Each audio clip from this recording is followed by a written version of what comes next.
जो फाइट है चरिया बरियारपुर में, ये महागठबंधन और एनडीए के बीच ही है, ये तय है। प्रशांत किशोर फैक्टर चरिया बरियारपुर में फेल है।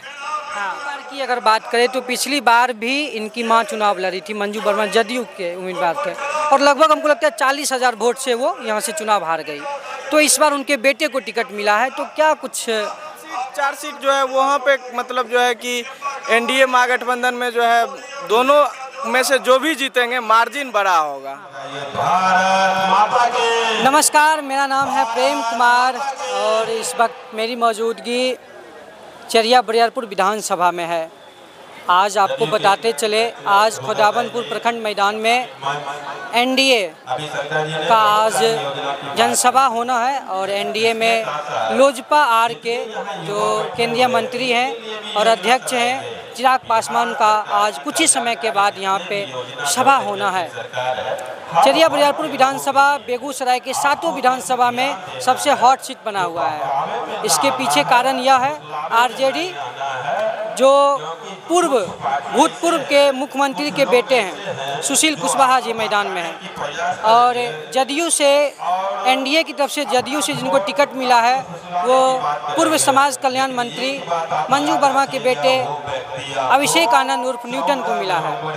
तो ये सब जो समीकरण है, और जो एक आरजेडी में जो राम सखा थे, सक्रिय कार्यकर्ता थे, वो भी टिकट की दावेदारी पेश कर रहे थे, लेकिन उनको टिकट नहीं मिला, तो वो जो है निर्दलीय चुनाव मैदान में उतर चुके हैं। और एक तीसरा जो त्रिकोणीय मुकाबला कह सकते हैं, उसमें जनसुराज के प्रत्याशी उनके दादाजी भी यहाँ से विधायक रह चुके हैं, वो भी इस मैदान में जनसुराज के टिकट से हैं। ये सब सारी चीज़ पे बातचीत करने के लिए हमारे साथ घनश्याम जी मौजूद हैं, और बहुत बहुत स्वागत है घनश्याम जी आपका। थैंक्स आपका प्रेम भाई। और क्या कैसा माहौल है अपने विधानसभा में? क्योंकि आपका भी घर चरिया बरियारपुर विधानसभा में है और मेरा भी, तो कैसा माहौल है? आज जैसे चिराग पासवान का कार्यक्रम है, परसों माननीय नीतीश कुमार का कार्यक्रम है, तो कैसा माहौल है? देखिए, माहौल तो अब छठ भी आज खत्म हो गया है, तो छठ के बाद तो अभी जो है लोकतंत्र का महापर्व होगा, और माहौल तो आप देख रहे हैं कि यहाँ पे जो है 2 घंटे पहले से लोग जुटे हुए हैं अब नेता का दीदार करने के लिए। कोई भी नेता हो, जनता के बीच अपने नेता का दीदार करने के लिए जो एक बेसब्री से जो इंतजार होता है, वो पल जो है काफ़ी महत्वपूर्ण होता है। आप इस ग्राउंड के चारों ओर देखेंगे तो सभी लोग मंच की ओर टकटकी लगाए हुए हैं, लेकिन चुनाव जो है फुल पीक पे आने के बाद एक बात स्पष्ट हो चुका है कि कहीं ना कहीं दोनों तरफ जो मेन जो फाइट है चरिया बरियारपुर में, ये महागठबंधन और एनडीए के बीच ही है, ये तय है। प्रशांत किशोर फैक्टर चरिया बरियारपुर में फेल है। बेगूसराय में 7 विधानसभा में, 7 विधानसभा में यह भी जैसा लग रहा है कि 7 विधानसभा में सबसे एनडीए अगर मजबूत है तो चरिया बरियारपुर विधानसभा है। तो इस पे क्या कहिएगा, आपको ऐसा लगता है? नहीं, देखिए, मजबूत और कमजोर की यहाँ पे बात नहीं है, बात है कि वोट की राजनीति है। ये चुनाव वोट का चुनाव है, और वोट जिनको ज़्यादा पड़ेगा वही जीतेंगे। तो कमजोर और मजबूत कौन होंगे ये तो मतगणना के बाद तय होगा, लेकिन जिस प्रकार से एनडीए और महागठबंधन के बीच जो ये चुनाव लड़ा जा रहा है बेगूसराय के 7 सीट पे, उसमें एक बात तो तय है कि 2-3 सीट को छोड़ के जहाँ पे कांटे का मुकाबला हो सकता है, बाकी 3 सीट 4 सीट जो है वहाँ पे मतलब जो है कि एनडीए महागठबंधन में जो है दोनों में से जो भी जीतेंगे मार्जिन बड़ा होगा। पिछली बार की अगर बात करें तो पिछली बार भी इनकी मां चुनाव लड़ी थी, मंजू वर्मा जदयू के उम्मीदवार थे, और लगभग हमको लगता है 40,000 वोट से वो यहाँ से चुनाव हार गई। तो इस बार उनके बेटे को टिकट मिला है, तो क्या कुछ फैक्टर काम करेगा या? हाँ, चरिया बरियारपुर विधानसभा का पिछला 2020 का जो चुनाव का सिनेरियो था वो तो अभी बिल्कुल है नहीं।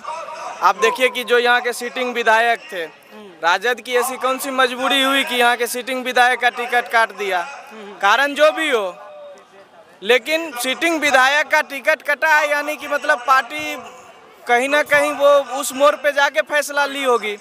दूसरी तरफ जदयू ने भी अपना कैंडिडेट बदला है, एनडीए की ओर से जो पहले पूर्व मंत्री मंजू वर्मा जी यहाँ पे चुनाव लड़ी थी 20 में, अभी अभिषेक आनंद जी उनके पुत्र हैं, वो चुनाव लड़ रहे हैं।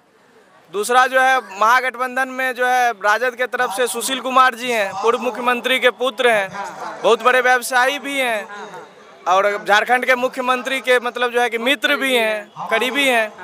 तो ये जदयू और राजद की सीधी लड़ाई है, आप इसको ऐसे कह सकते हैं। एनडीए और इसमें कोई नहीं है। हाँ, ये यहाँ से ये लग रहा है यहाँ पे, मुझे भी हमको ऐसा लग रहा है। और मुझे तो ये भी लग रहा है कि जिस प्रकार से क्रम है यहाँ पे 1, 2, 3 का, तो हो सकता है कहीं 14 तारीख के ही रिजल्ट नहीं आ जाए, क्या ऐसा हो सकता है? नहीं, इस पे तो अभी बोलना थोड़ी सी जल्दबाजी होगी। ये तो जनता तय करेंगे कि कौन किसको 1 पे रखना है, किसको 2 पे रखना है और किसको 3 पे रखना है। हम तो जो समझ रहे हैं उस चीज़ को बोल रहे हैं, हम तो अपने भागीदार हैं, आप भी अपने भागीदार हैं, एक वोट के मालिक हैं। हम खुद ईवीएम में जाके टिपेंगे, क्या टिपेंगे ये हम ही को पता होगा। तो जनता क्या करेगी ये 14 तारीख को पता चल जाएगा, और वो काफ़ी नज़दीक है समय। आज जनता का मूड क्या लग रहा है? देख सकते हैं आज चिराग पासवान आ रहे हैं, लेकिन उससे पहले कितनी भीड़ आ गई है आप देखिए यहाँ पे, क्योंकि इनका जो सभा होना था लगभग 1 बजे का होना था, लेकिन अभी थोड़ा विलम्ब हुआ है और हेलीपैड बनने में भी थोड़ा समय लगा है, क्योंकि एकाएक सूचना आई थी। उस हिसाब से प्रशासन की महकमा भी आई और अच्छे से आप जो भी व्यवस्था हो सकती थी वो व्यवस्था जो किया जा रहा है, इसको किस प्रकार से देखते हैं? चुनावी सभा है, भीड़ होना ही है। कोई भी नेता आएंगे तो चुनावी सभा में भीड़ होती ही है, यहाँ पे भी भीड़ है।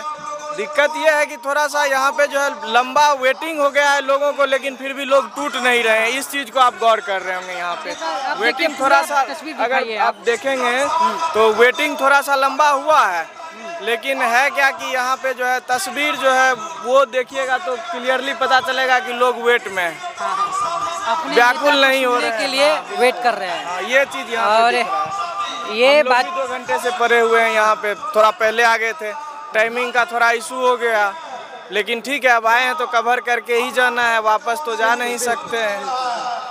इस बातचीत को यही समाप्त करते